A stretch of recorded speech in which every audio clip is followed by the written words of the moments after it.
Hi, welcome to the week 3 lecture. This week a really important and fundamental process in industrial and organizational psychology is job analysis, and along with job analysis there are legal considerations. So that's my topic: job analysis and legal considerations. A definition from Landy and Conte is a process that determines the essence of a collection of tasks falling within the scope of a particular job title. Now, that's a good definition, but it's also understated. And so Amott kind of talks more about the foundational importance of this process. Job analysis is a fundamental process supporting other organizational processes such as job description, selection, placement, evaluation, and training, just to name a few. So you can see that really makes it foundational, and not only that, it has legal implications as well, which we'll see. Now, how a job analysis is conducted, the focus is on observable behaviors or observable work products. This according to the uniform guidelines from the Department of Labor. And the reason for this is because it needs to be measurable, and that's part of the legal basis. Some principles in doing job analysis: all jobs can be analyzed and recorded. It certainly enhances communication. It can easily accommodate change. The process can be clear enough so that employees and employers both can understand and contribute. The process can be designed so that all personnel decisions can be based on that data, and that's an important point there. Skill, knowledge, and ability can be defined in operational terms, whereas it can drive a competency-based approach. Its job analysis is based on observable behaviors and work products. It contributes to efficient human resource management, and nearly everything that needs to be written to explain the work of a job is already written. Now let's look a little bit about some of the legal basis for job analysis.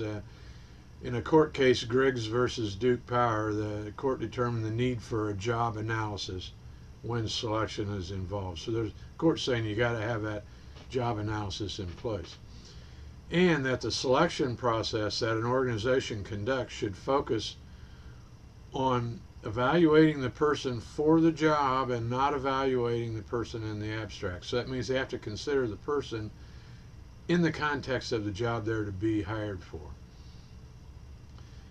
In the Kirkland versus New York State Department of Correctional Services, the state they lost this lawsuit because they were not able to show job relatedness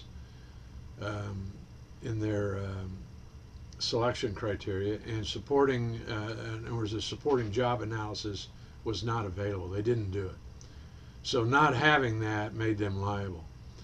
In the Albemarle Paper Company versus Moody, the court ruled a test could be used for other jobs as long as there were no significant differences existing between the jobs. So for example, in manufacturing, where you might have assembly jobs that are similar but assembling a different product, then job analysis might serve for more than one.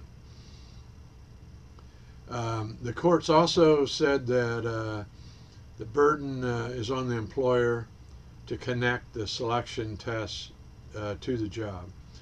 The American Disabilities Act that was passed in 1990 increased the importance of job analysis.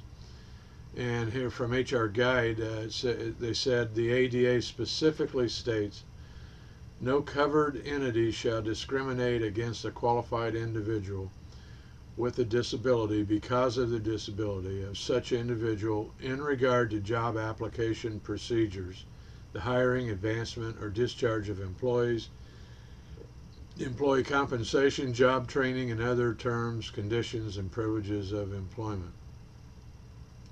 So they upped the ante on job analysis with the passage of the ADA.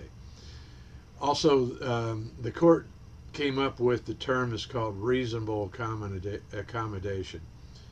and it's placed on the employer, and a job analysis must exist in determining this. In other words, if in everyday language, what they're basically saying is that they must have a job analysis that documents that an employee with a disability is unable to perform the job before they can be placed out in a, say, like a sick leave situation. Key phrase in the ADA law is essential functions. And it goes on, essential functions specify the desired end result of an action, not how the essential functions must be performed. So what that meant was job analysis has to focus on the outcome as opposed to the process or the how-to. HR specialist said if you're doing an audit for a job description, number one, does the job description exist for every position that you supervise? It should. And do you regularly review these job descriptions and update them to keep them current?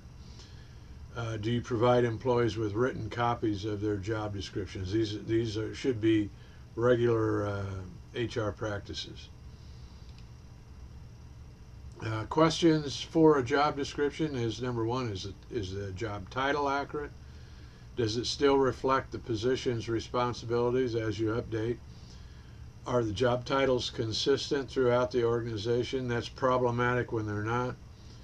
I once did a consulting job with an organization, and that's what it was. It was a very large statewide organization and had no consistency of titles, and that meant there was no career paths, no promotion paths. It was a problem. Pay was not consistent. It put the organization in a position of liability. Does the job description include appropriate qualifications for the position, and does it accurately reflect the requirements of the job? Are the job functions and performance standards easy to understand? And are the job descriptions free of references to age, race, gender, religion, disability, or any other protected characteristic which might make them liable? In the research literature, if you type in job analysis in the library, you'll see a lot of related articles, and that gives you an idea of just how big important this topic is to not only psychology, but in particular industrial and organizational psychology. And not only is it a foundational process for other processes, but as you can see, it's a primary process used by organizations in avoiding liability. Now, I've got among the references, I've got the new 7th edition of AMOT, and you can see here HR Guide to the Internet,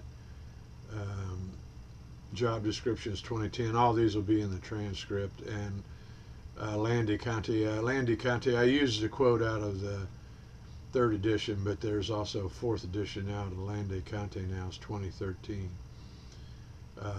And as I said, all of these are in the transcript. Thanks.